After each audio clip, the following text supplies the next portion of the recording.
abareba KR Media Television tubatangira amazina banyeta Ambassador Edsa hereza wanyu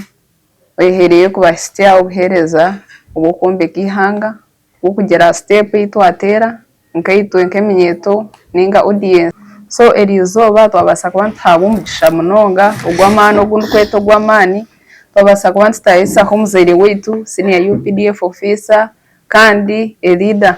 mbwenu ogo ejo naye nogo naguno mugisha gwamano guntakubasa kugira ngo no gwaburisho so mwenu twenda kumwakira base kuba natwe yanjura agire byatugambiraho katabanzi tumwakire agire introduction ya Teresa twakwakira fande yanjura abantu abarukutereba hebare mnonga numwebare kandi igi ni office yanjye yindi ukoreramo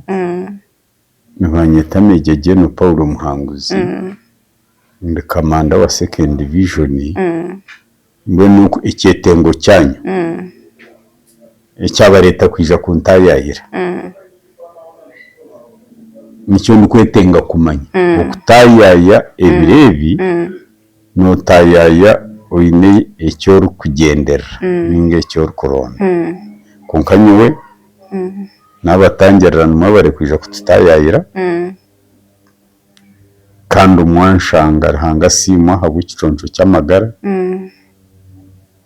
na mwene y'umwaraga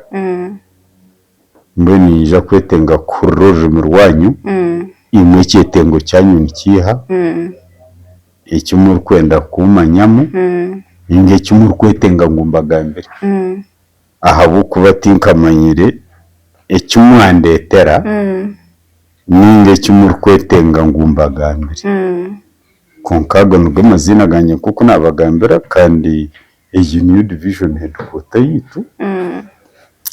mwebare munonga ni office yanjye mbwene mazima turobusenge kandi twinamatsiko ngo bitwisha kudiscussinga honeiwe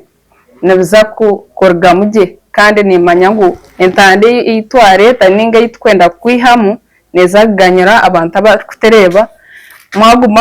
mwagumana itumwe bare gutosha gumana itwe gumana muti following na mutarayikinga neto tuzaguma tubahereza obuhereza nko mwenu afande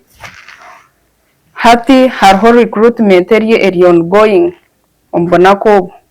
hariho adverts ziriyo mu mesho ziriyo zigenda aba recruitinga abantu abari kuzoma he umbona ko ubu mwene tekumanya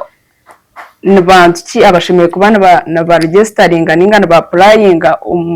recruitment age n'umwenda abantu bakikaki ninga abimutwe kushaki ninga ebhandiko nibiherwa nibyetengo hariho kugira ngo umbona ko hariho kugira ngo waza kutaha amahe nibihe bigenderwe mu kugira ngo webin byo twenda qualification twendezi ntwenda umuntu ogu na nogu mwene basa kuba notangariza abantu abariyo kwa heru bashoborekerwe recruitment age eri ongoing bashoborekerwe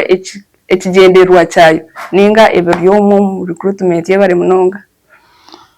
kare yabare ari wajya ngo bakweta ambassador yabare munonga ambassador ikibuze cyo kumanya recruitment process kandi roho recruitment process iyo siregambirwe kandi twinabe turkweta defense spokespersons bosire babigambire mbene nyewe tinde defense spokesperson tigambira UPDF konka kandi procedure ningimanya habo kuba ndi member wa UPDF kandi ndi general UPDF recruitment exercise ubu nakuno wija kushika oshange ngunambarira twine yo screening center nyene ebirukwetengwa nimbimanya kandi ebir open ebitarukushereka abantu ngo babimanye icyo kubanza abarukwetengwa mu mahene ba n'abakazi n'abasheija abanya-Uganda abatarenda gaheru twina abantu mu Uganda konka batari nationals batari banya-Uganda konka aine kuba ari umunya-Uganda yaba mukazi yaba musheija ejo n'ekyetengo cy'okubanza ninga requirement y'okubanza. Ekya kabiri omukazi nari omushaija omutsigazi nari empangare ohikize emyaka 18 kweyongerayo. Ekindi ekiturikweta minimum education ashemereire kuba ashomire senior ya 4 kandi ashemereire kuba ahereza omwaka oguhwere. Mbwenu aba senior ya 4 aba senior ya 6 kandi baine emyaka 18 kutyamukira aha myaka 24 abo nibo baingi abiturikwetenga kandi bari abanyayuganda. Applications zikatandika ziriyo nigenda omu maisho kandi ziri online. Haza ekigendererwa ky'okuinstabulishinga ninga okuintroducinga online application n'okwenda ngu buri muntu ayehandikire ayefeedingiremu information eyarikumanya ngu niyo ehikire hatari kuhandikirwa kandi ebitarimu ngu bamu-influencinga ebitarimu ngu nanka yamukora. Omu rujungu ekiturikweta individual effort, omuntu kuza online akadownloadinga information akafeedinga information erikwetengwa akagaruka akapostinga kukiri kumurema obubiri nabwo nikyoreka ngu torashomire ninga tashemereire professional. Kandi nogira ngu aba senior ya 4 ninga ya 6 nibaba bagizire professionalism. Professionalism nizizira campus. Omwana wa senior ya 4 turikumbuza otu professional yawe neho kureka nubasa kumbuza otekyetengo kyawe nikiho abokuba nabatakakikirize. Mbwenu ekyetengo kye kubura buri obusirikare nitugira ngu oshemere kuburi omunyayuganda. Turkwija kuza omu refugee camp n'abari omu refugee camp bakihurira ngu hariho kuhandika kandi bari omu Uganda tenanye mu mpandiki kandi karikuretwaho aha maisho turikwija kumanya kwereka nationality endangamuntu agiine. Ekyo ni kimwe kirikwereka ngu nowaha. Ekya kabiri izooba erya physical appearance kurikuhika neija na recommendation y'abebembezi aba batereirwe obururu LC1 LC2 LC3 Giso Wegombora Uza district internal security officer RDC resident district commission abanenjo ekirwa president hata kireba omumpapuro areba ngu omwana ogu kuruga omusere yarigire muno omugomborere yarigire mu kwija kwika district n'enzarwa y'ekicweka eki nimwene nanka kandi nibataho ngu n'omwana w'emicwe mirungi. Ekyo nikyo kikwetengwa munonga torikubaza discipline neija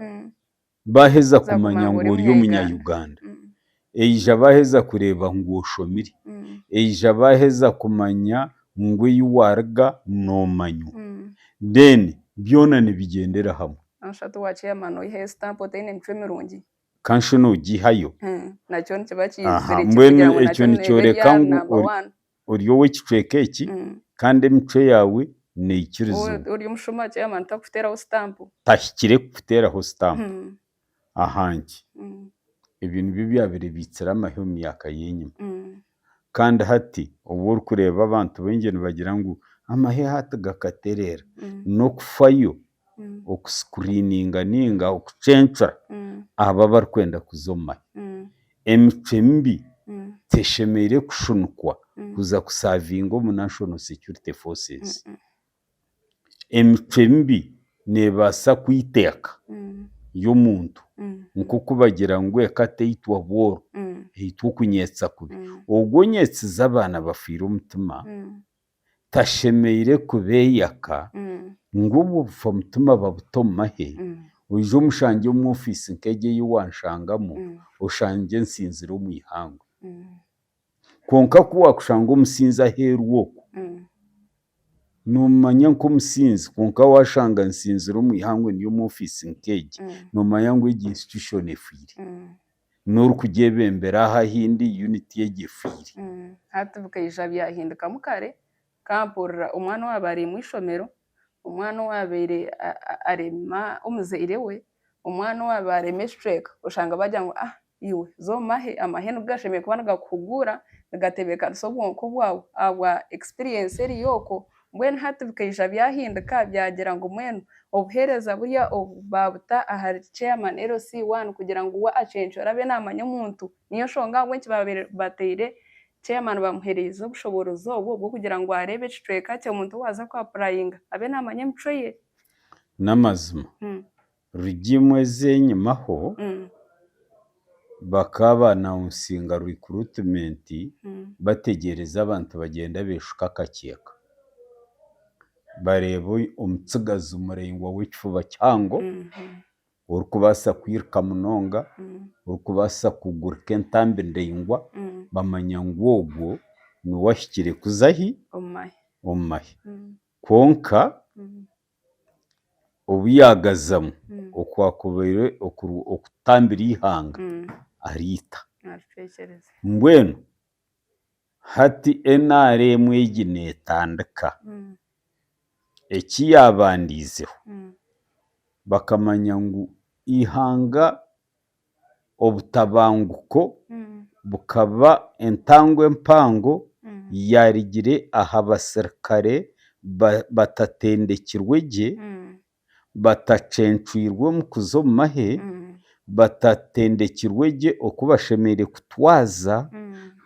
bayabureryo ngo kasitayina mani kasitayina ikifu kasita n'umurengo mbwenu rwangiserezayo yejanegire tinga no mugufu